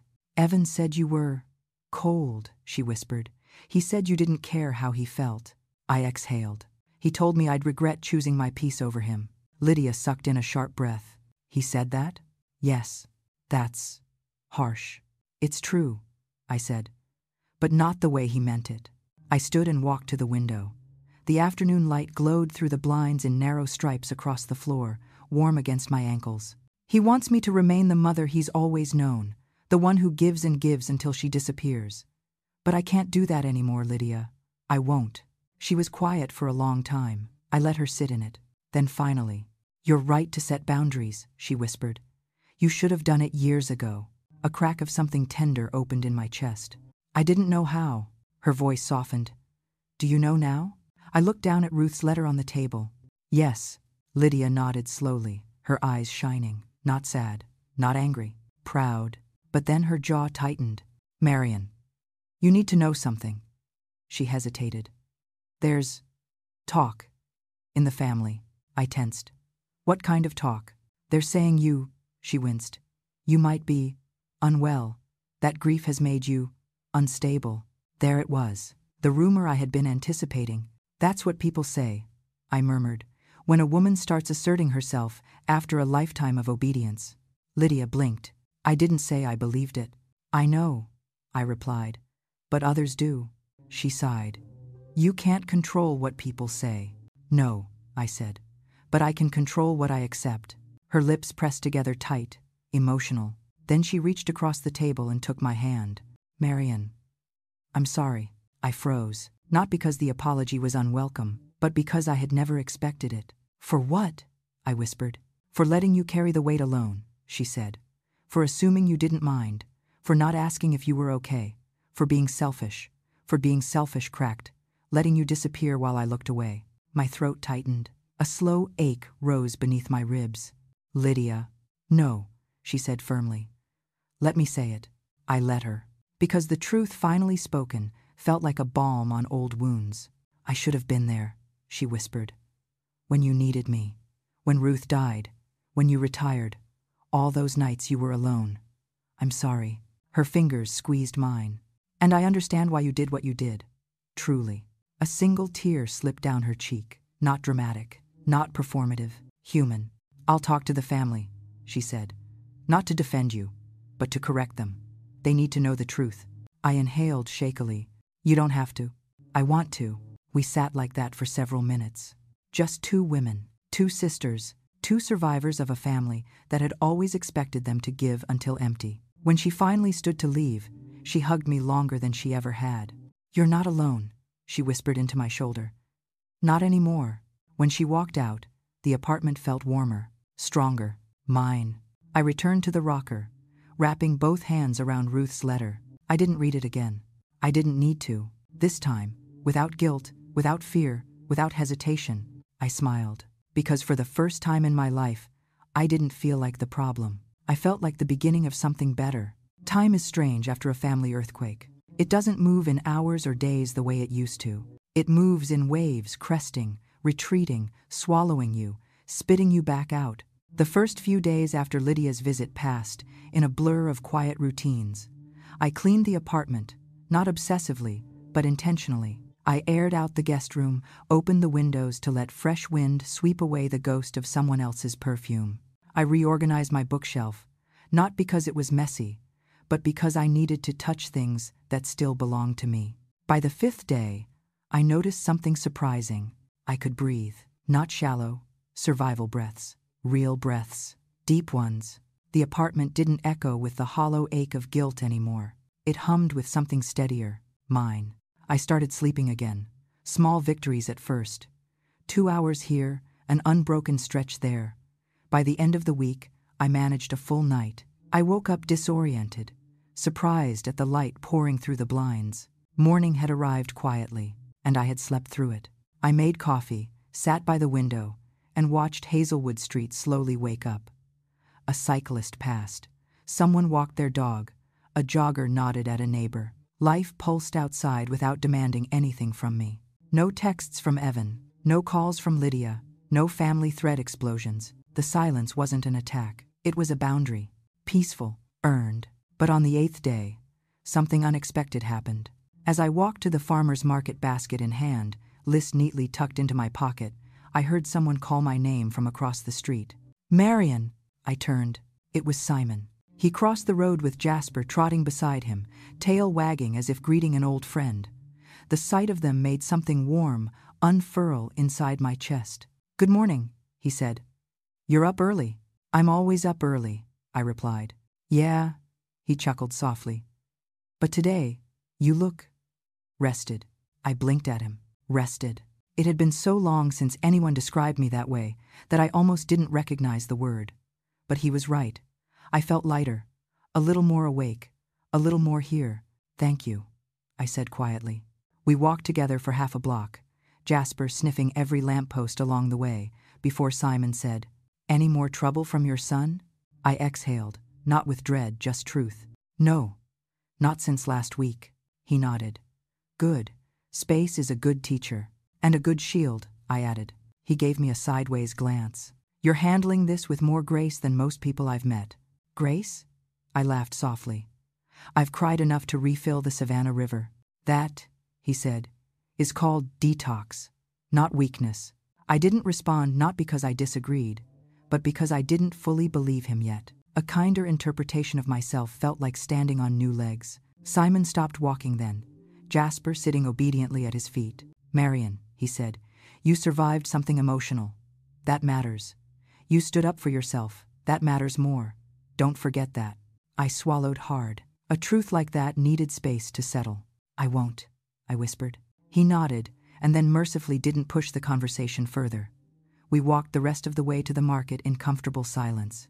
By the time I returned home, my basket full of peaches and fresh bread, my phone buzzed. A single text. Not Lydia, not Joanne, not the family group. It was Evan. My breath caught. For a long moment, I just stared at the notification. I didn't open it immediately. I wasn't avoiding it. I was preparing myself. After weeks of chaos, I wasn't going to let 4 lines of text pull me back into old patterns. I sat down in the rocker, let the sunlight touch my skin, grounded myself in the truth of the last few days. Then I opened the message. "Evan. Mom, I want to talk, not argue. I need some clarity about what happened. If you're open to it, call me sometime today." I exhaled slowly. He didn't accuse me. He didn't demand. He didn't minimize. It wasn't an apology, but it wasn't an attack either. It was a beginning. Still, I didn't call immediately, not because I wanted to punish him, not because I was scared, because I had learned something vital these last days. Responding from selfhood is different from reacting from fear. So I waited until the evening after my walk, after dinner, after the city settled into twilight, and then, when the sky slipped into lavender gold, I hit call. He answered on the second ring. "Mom?" His voice was different. Not the clipped impatience of last week, not the cold distance of his last message. Soft, unsteady. "Hi," I said gently. There was a pause. Then, "I've been thinking about what happened," he said. "A lot." I stayed quiet. Not cold, just still. Space for truth. "I was wrong," he said. The words came out haltingly, as if he wasn't used to forming them. "I shouldn't have barged in. We shouldn't have assumed we could stay with you. And I shouldn't have spoken to you the way I did." The admission made my chest tighten, not with triumph, but with fragile relief. "Thank you," I said quietly. "That means a lot. I know you probably don't want to see me right now," he continued, "but I'd like to try to talk in person." I breathed in slowly. "Talking is fine," I said, "but I won't let us fall into the same patterns." His voice cracked. "I know," he said. "That's actually why I want to talk, because I think I need to understand you better. Understand. Not shame, not twist, not control. Understand." It was a word I had waited 40 years to hear. "When are you free?" he asked. I thought for a moment. Saturday. Saturday felt right. A day heavy with symbolism, beginnings, rest, new routines. "Saturday afternoon," I said. "A café, halfway between us." He breathed out sharply, like he'd been holding his breath. "Okay," he said. "Yes, Saturday." Another pause. "Mom?" he added softly. "Yes? Thank you for picking up. And thanks for giving me a chance." My eyes burned, and I blinked hard. "I'm willing," I said, "as long as we build something different this time." His voice went warm and emotional. "I want that," he whispered. "I really do." We hung up. I sat still for a very long time. Then I smiled, a small, real smile. Not because everything was fixed. Not because the past had disappeared. Not because I trusted the future fully. But because something had shifted finally toward healing. I picked up Ruth's letter. "Read the last line again. Don't wait until it's too late," I whispered into the quiet. "I'm not waiting anymore." Saturday arrived with a softness I wasn't expecting. The kind of morning Savannah rarely offered in late summer. Light breeze, warm sun, and a sky painted the color of a faded postcard. I took my time getting ready, choosing a simple linen dress, the color of sand, and small silver earrings Ruth had gifted me years ago. They weren't flashy. They weren't meant to impress. They were pieces of myself I wanted with me. At 12:45, I left my apartment and walked toward the café. Evan had suggested a small place on the edge of Forsyth Park, tucked under a canopy of towering oak trees. The air was sweet with honeysuckle, and the soft thrum of cicadas followed me down the street. By the time I arrived, my heart was a quiet drum in my chest. Not nervous, not fearful, just ready. Evan was already there. He stood outside the café, hands in his pockets, eyes trained on the sidewalk like he was searching for something he didn't know how to name. The moment he saw me, something flickered across his face, surprise, maybe, or relief, or the sudden realization that this moment was real. He approached slowly. "Hi, Mom." "Hello, Evan." We didn't hug. Thankfully. A hug would have felt too forced, too premature, like asking a wounded joint to bear weight before it healed. Instead, we walked inside together, choosing a small corner table near a window. Sunlight filtered through the glass, casting shifting patterns of light and leaf shadow across the table. Evan cleared his throat. "I, ordered lemon water for both of us. I hope that's okay." I nodded. "It is." Silence, but not hostile, just delicate, like glass waiting to be set down gently. Finally, Evan spoke. "I've been thinking a lot these past few days, about everything, about you." I waited steady, open, but not leaning in, not rushing to absolve. He took a deep breath. "I didn't realize how much I expected from you." I raised an eyebrow gently. "Expected?" "Yes." He swallowed. "Like, I didn't think about it. I just assumed you'd always say yes, that you'd always make room. For me, for whatever I needed." I let that sink in before responding. "That's a lot of pressure to put on one person." "I know," he said, his voice softening. "I didn't see it that way at the time. I just thought, she's Mom, she'll be fine. But then I realized," his voice faltered, "I don't even know what fine looks like for you." The confession cracked something inside me, soft, aching. "Evan," I said quietly, "when you were little, I tried to make sure you never saw the hard parts, the stress, the fear, the loneliness. I wanted you to have a childhood untouched by adult weight." He nodded slowly. "You did. But as you grew up," I continued, "I never adjusted that approach. I kept hiding the hard parts. I kept swallowing things. I kept pretending I didn't have needs so you wouldn't feel guilty or responsible or burdened." He stared at his hands. "And I learned," he said, "that your needs didn't exist." There it was. The truth we had been circling from opposite ends of a lifetime. "Yes," I said. "You learned that without meaning to." He looked up at me, then really looked. And in that moment, I saw the boy he once was, bewildered, earnest, wanting desperately to understand a world he had misread. "I'm sorry," he whispered. "I never meant to hurt you." The words settled between us like something sacred. "I know you didn't," I said. "But intentions don't erase impact." He nodded slowly, wiping a hand over his jaw. "That day," he swallowed, "when you told us to leave, I felt like you were choosing your house over me." "I was choosing myself," I said gently. "For the first time." He inhaled sharply, as if hearing the sentence in full weight for the first time. "And I wasn't prepared for that," he admitted. "I thought choosing me was just automatic, like breathing." "It was," I said, "for too long." He let out a small, shaky laugh. "That makes me feel awful." "It's not about feeling awful," I said. "It's about understanding, so we don't repeat the same patterns." He nodded again. "Mom," he said, voice cracking, "I want to unlearn all of that. I want to understand you, not just the mother version, but the woman, the person, the version of you I never bothered to look at." My eyes burned. Progress. Slow, steady, real. I reached across the table, not to hold his hand, but to place mine near his. A gesture of welcome, not rescue. "I'm willing," I said softly. "If you are." He placed his hand on the table too, a few inches from mine, a careful distance, a respectful one. "I talked to someone," he said abruptly. I blinked. "Who?" "A therapist," he said, his cheeks flushing slightly.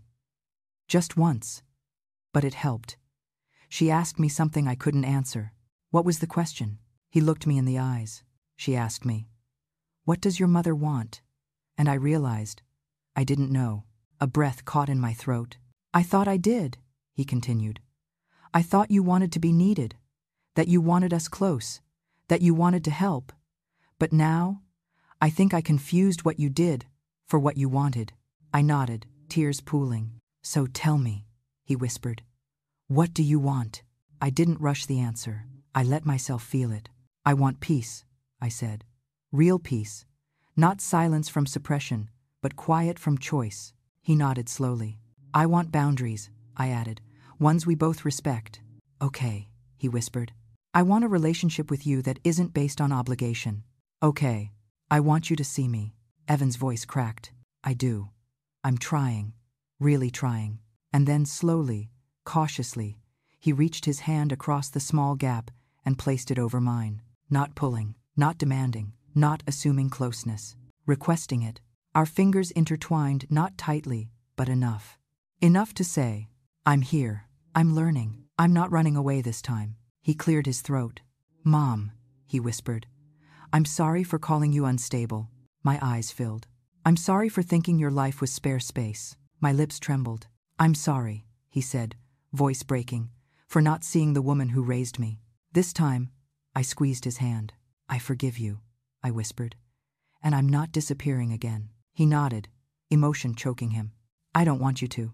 We sat there for a long time as the café buzzed gently around us, small conversations, spoons clinking, sunlight shifting across the wooden table, and for the first time in years, our silence wasn't a battleground. It was a bridge. When we finally stood to leave, Evan hugged me not tightly, not desperately, but with a gentle sincerity that felt like a promise. "I love you, Mom," he whispered. "I love you too," I said, "always." We parted outside the café, each walking in different directions. Both of us lighter, both of us changed, both of us choosing something new. As I walked home under the shade of Spanish moss, I felt something warm settle inside me. This was not the end of the story. It was the beginning of a better one. Life didn't magically transform after that Saturday at the café, but it shifted, unmistakably, like the tide turning a fraction of an inch each day until the shoreline looked different, without anyone noticing the exact moment it changed. Evan texted me the next morning. "Evan, made pancakes. Jessa says hi. We'd like to take you to brunch next weekend if you're up for it." The simplicity of it made me smile. Not a wide, triumphant smile, but a quiet one.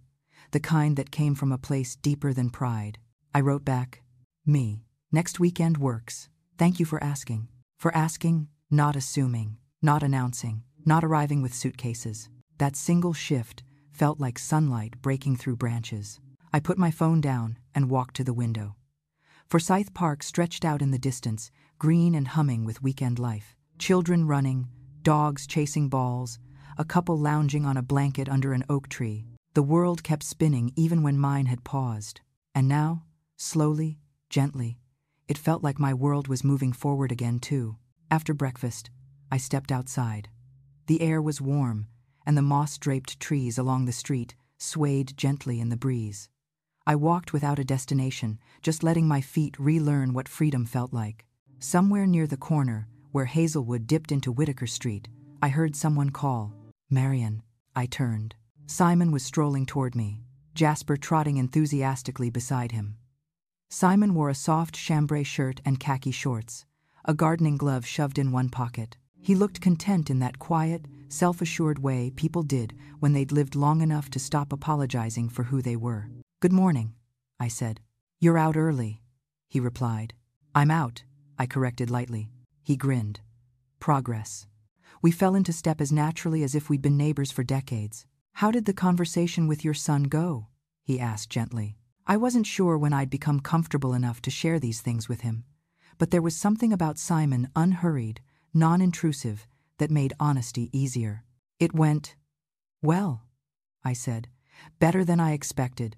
"I'm glad." He glanced sideways at me. "You look lighter." "I feel lighter." "See?" he said with a soft smile. "Boundaries don't break relationships. They teach people how to hold them correctly." I laughed. Did you read that on a pillow somewhere? Probably, he said. But it's true. We turned a corner, Jasper sniffing enthusiastically at a row of blooming azaleas.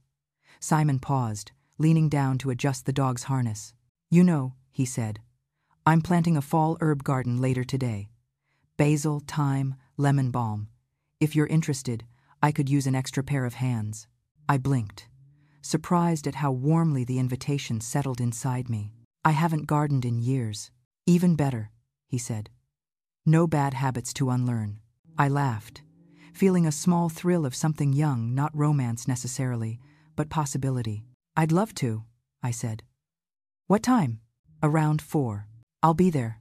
When I returned home, my apartment felt different. Not empty, open. The guest room, which had once felt invaded, now looked like a room reclaimed. I stood in the doorway, absorbing the stillness, the space, the quiet autonomy.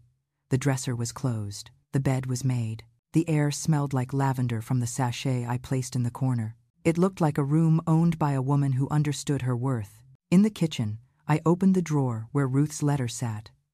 I took it out again, not because I needed the words, but because I wanted to feel her presence, her handwriting, her steady loops, her message. Live for yourself, Marian. I placed the letter back in the drawer, but instead of closing it, I stood there for several seconds, breathing in the memory of her strength. Thank you, I whispered to the empty room. At 3:30, I changed into comfortable clothes and walked downstairs to Simon's. He lived 2 floors below me, in a sunlit apartment filled with houseplants, woven rugs, and shelves of gardening books. The space smelled like lemon oil and cedar. Perfect timing, he said, handing me a pair of gloves. We worked in his small courtyard and patchwork of raised beds, terracotta pots, and neat rows of greenery. Jasper supervised from a sunny spot, occasionally wandering over to sniff the basil seedlings with suspicion. The conversation was easy, unforced. Simon told me about his years teaching history at the local high school, his retirement, his late wife, and the garden she had started. I shared bits about Ruth, never the painful parts, just the soft ones, the stories that made us both smile. At one point, while we were kneeling side by side in the soil, he paused and said, You know, it's rare to see someone bloom at this age. I glanced up, startled. What do you mean? He brushed dirt from his gloves. You've been through something heavy. But instead of shrinking, you're opening. Most people don't do that. I swallowed, emotion tightening in my chest. I don't feel like I'm blooming, I said softly. I feel like I survived a storm. He gave a warm, knowing smile. That's the first step, he said. Things grow best after rain. The simplicity of the metaphor hit me unexpectedly hard. I turned back to the soil, letting his words settle into me like seeds. We worked until the light softened. When we finished, the garden looked completely transformed, fresh, fragrant, humming with new life. Simon stood back, hands on his hips. Look at that, he said proudly. You've got a good touch. I brushed dirt from my knees. I think I just needed something living to care for, I admitted. He nodded gently. I hope you come by again. The rosemary always needs trimming. I will. When I returned home that evening, something else waited for me in the apartment. Not dread, not guilt, a quiet sense of expansion. As if my life, once narrowed to survival, had widened into something shaped not by obligation, but by intention. That night, I sat on the balcony with a cup of mint tea, listening to the soft symphony of crickets and cicadas. The city glowed with amber light. A train horn sounded in the distance. My phone buzzed. Evan, looking forward to brunch. Thanks again, Mom. I'm glad we're moving forward. I typed a simple reply. Me too. Another buzz, but this time from Lydia. Lydia, your strength is showing, you know. Ruth would be proud. I pressed a hand to my heart, because I felt it too, and for the first time in decades, the feeling wasn't fleeting. It was rooted, growing, firm, alive. I breathed in the night air and whispered to no one and everyone. I am finally becoming myself. Brunch arrived faster than I expected. All week, the idea of sitting across from Evan and Jessa again occupied a quiet room inside my chest. Not fear, not dread, just the awareness that some chapters require courage to close them fully. On Sunday morning, I chose my clothes carefully. A soft blue blouse, linen trousers, my silver earrings. I didn't dress to impress them. I dressed to honor myself. The café Evan chose was bright and airy, with wide windows overlooking the moss-draped oaks of Chatham Square. Families chatted over waffles. A violinist played soft music outside. Sunlight pooled across the tile floors like honey. I spotted Evan first. He stood when he saw me, not to assert authority, but out of respect. Jessa sat beside him, hands folded, eyes careful. She looked smaller than I remembered, less polished, less invincible. Her usual breezy confidence had been stripped to something raw, almost fragile. "Hi, Mom," Evan said. "Hello," I said. When I sat down, Jessa cleared her throat softly. "Marian, before anything else, I want to say something." Her voice trembled. Not dramatically, not performatively, genuinely. "I'm sorry," she whispered. Silence fell over the table. Real, meaningful silence. "I should never have walked into your home the way I did," she continued. "I shouldn't have unpacked without your permission. And I definitely shouldn't have gone through your dresser. I don't know what I was thinking." I studied her, really studied her. She wasn't hiding behind her old arrogance today. She looked like a woman who'd been humbled by the consequences of her own entitlement. "I was raised," she said quietly, "to believe family meant shared space, shared everything. But I see now I imposed that belief on you, and it wasn't fair." My throat tightened because this was more accountability than I ever expected to receive from Jessa. She took a shaky breath. "I was wrong, and I am truly, sincerely sorry." For a moment, I let silence do its work. Then I nodded slowly. "Thank you, Jessa. I appreciate that." The tension in her shoulders melted visibly. Evan reached for her hand under the table, grounding himself in her presence. Then he turned to me. "Mom," he said softly, "we've been talking a lot about how we want to move forward, and about how we've treated you." He exhaled, clearly nervous. "We want to do better." My eyes warmed. "How?" I asked gently. "What does better mean to you?" Evan swallowed hard. "It means asking before assuming." "Good. It means listening before reacting." "Even better. It means not involving the whole family when something happens," he added with a sheepish, embarrassed look. That one made me laugh. "Yes," I said. "That would be a refreshing change." He reached across the table, palm up, not grabbing, not pulling, just offering. "Mom, I want to rebuild our relationship," he said. "But this time, I want to build it with the real you. Not the version I created in my head, not the mom who never needed anything, not the mom who existed to make my life easier. Just you." My breath caught. Precisely the words I had needed. I placed my hand in his, not to collapse into him, not to erase the boundary I'd carved, but to meet him equal to equal, adult to adult. "I want that too," I whispered. A small, grateful smile curved his lips. Jessa cleared her throat again. "We'd like to invite you over," she said carefully. "To our place, when you're ready. Only when you're ready. No pressure." I considered that for a moment. Their home. A space where I would be a guest, not a convenience. A place we could create new memories on neutral ground. "Maybe next month," I said. "Let's ease into things." Jessa nodded. "Of course. Absolutely." The food arrived, then pancakes for Evan, a spinach omelet for me, avocado toast for Jessa. We ate slowly, cautiously at first, but gradually the tension faded. Real warmth threaded through the conversation. Small stories, soft laughter, little moments of recognition. Evan asked about my garden with Simon. Jessa asked about my walks in the park. I listened when they told me about their renovation struggles. It felt normal, but not the old normal. A better normal, one built on honesty instead of pretense. When we finished eating, Evan insisted on paying, but this time not to perform or to imply obligation. "I want to treat you," he said quietly. "Because I want to, not because you owe me anything."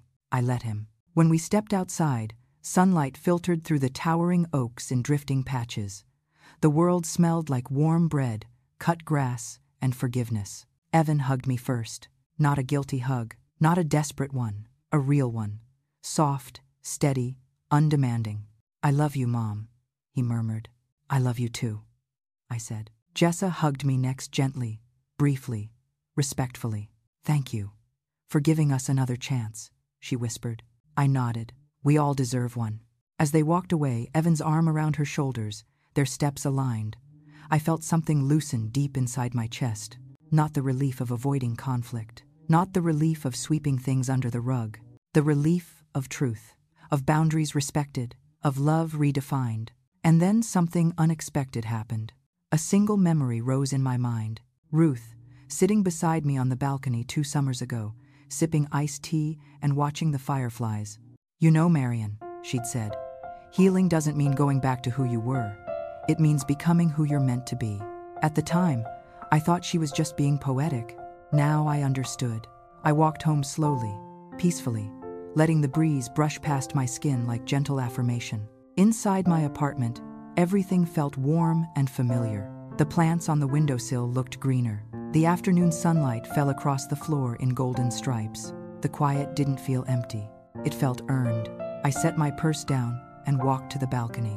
The city hummed softly beneath me, cars rolling by, kids laughing in the distance, a dog barking somewhere down the block. I closed my eyes and breathed in deeply. In, out, present. When I opened them, I whispered into the fading light, "This is my life, and I am finally living it." For the first time in decades, the words didn't feel like a wish. They felt like the truth, and the beginning of everything that would come next.